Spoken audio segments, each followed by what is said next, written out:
Step into a world of romance and mystery with Tamora Rose. Today we're talking about one of the most powerful forces in all of romance writing: longing. Not the kiss, not the happily ever after, not even the declaration of love. Those moments are wonderful, yes, but they only shine because of everything that comes before them. Longing is the heartbeat of romance. It's the quiet ache that lives between two people who desperately want one another, but cannot quite reach across the distance. It's the reason readers promise themselves they'll stop after just one more chapter, and then discover it somehow 2 o'clock in the morning. We've all been there. The responsible part of our brain says, go to bed. Meanwhile, a romantic heart says, not until they accidentally brush hands at least one more time. One of the biggest misconceptions about romance is that readers are simply waiting for the characters to get together. I don't believe that's true at all. Readers are waiting to feel something. They want the anticipation, the uncertainty, the delicious tension that makes every interaction feel meaningful. If two characters meet, exchange pleasantries, confess their love 10 pages later, and ride into the sunset before chapter 3, there isn't much room for emotional investment. Romance isn't simply about arriving at love. It's about traveling toward it. Longing creates that journey.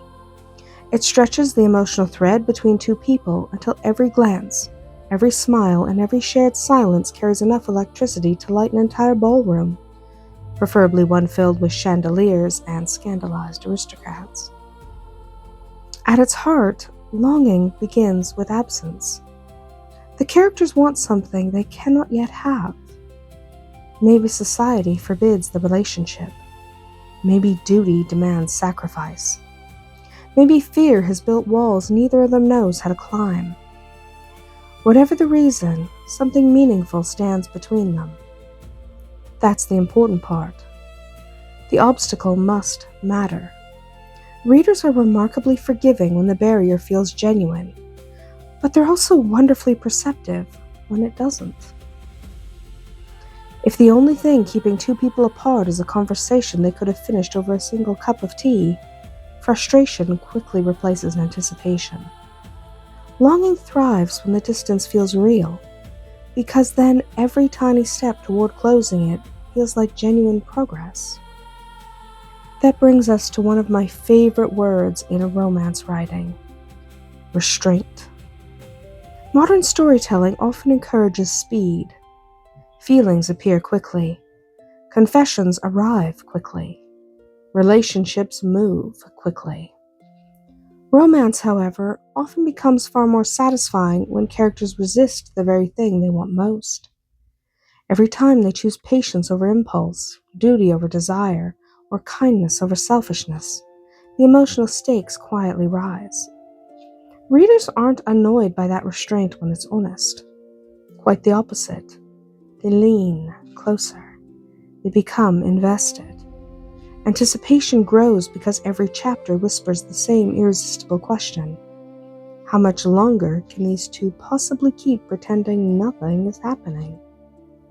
Usually the answer is longer than either of them expected, and thankfully, readers love every minute of it.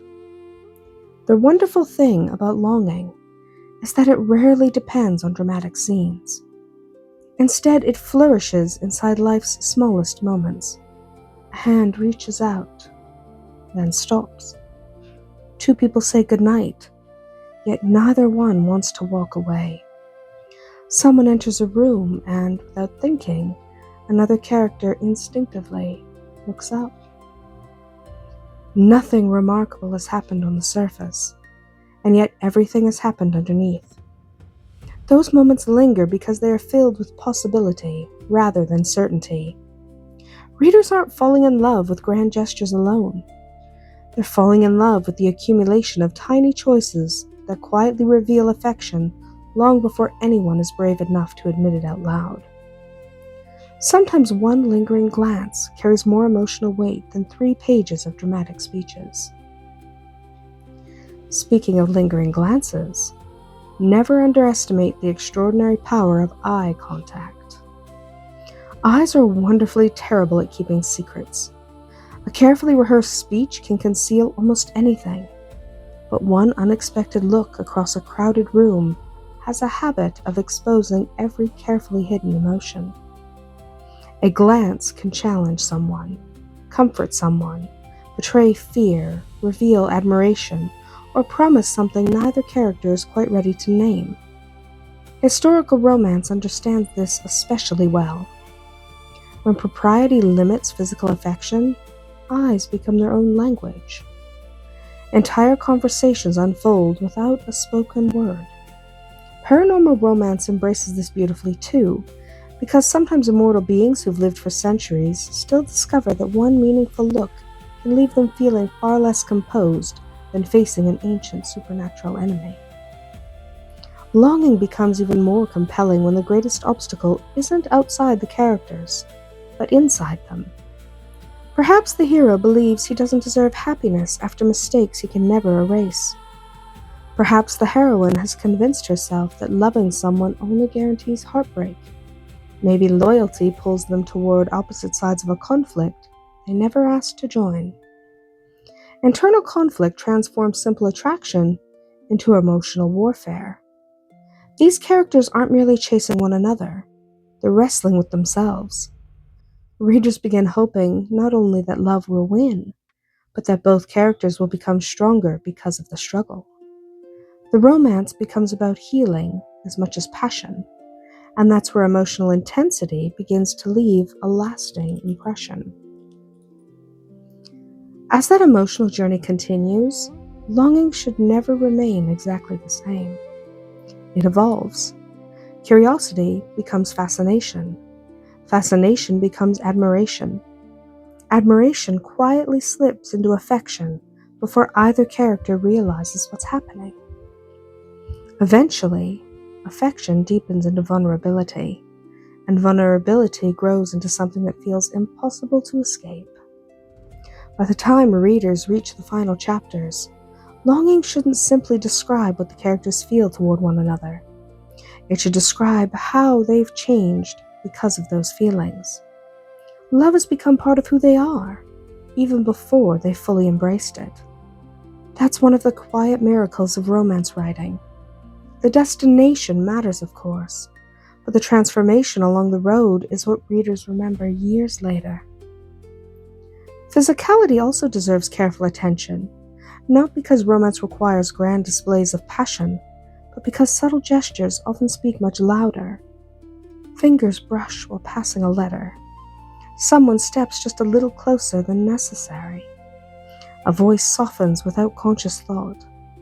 A character instinctively notices tiny details about the other that nobody else would ever observe. These moments create emotional subtext without announcing themselves.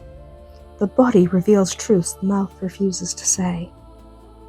Readers notice every one of these details, often before the characters themselves. That's where longing becomes wonderfully immersive. It isn't confined to dialogue or narration.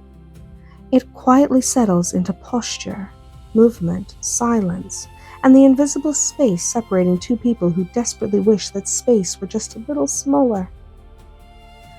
Dialogue follows exactly the same principle.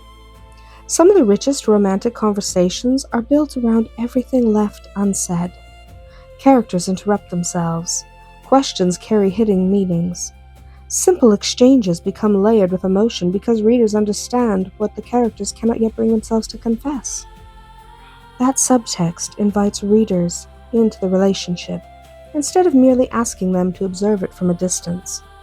They begin interpreting pauses, unfinished thoughts, and carefully chosen words right alongside the characters. Longing grows between the lines where imagination eagerly fills the silence. Ironically, two people discussing the weather can become one of the most romantic scenes in an entire novel, provided everyone involved is actually talking about absolutely anything except the weather. Eventually, however, the tension must be released. That's one of the trickiest balancing acts in romance writing. Resolved too early and the emotional momentum disappears before reaching its full potential.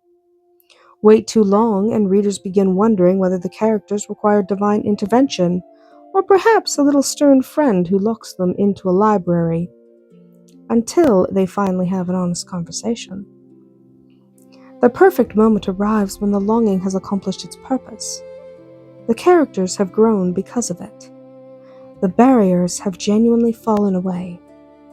Anything less than emotional honesty would no longer feel true to the journey. At that point, the confession, the embrace, and the long-awaited kiss feels inevitable, instead of just convenient. That's the difference between a satisfying romance and an unforgettable one. Longing is never about delaying happiness simply to tease the reader. It's a promise that something beautiful is coming, and each chapter deepens our desire to see it fulfilled. It gives romance its rhythm, its emotional gravity, and its unforgettable sense of anticipation.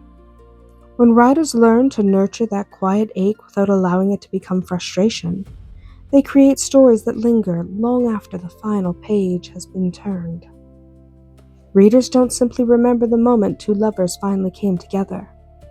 They remember every heartbeat that led them there. That's the true art of longing, and it's one of the greatest gifts a romance writer can offer.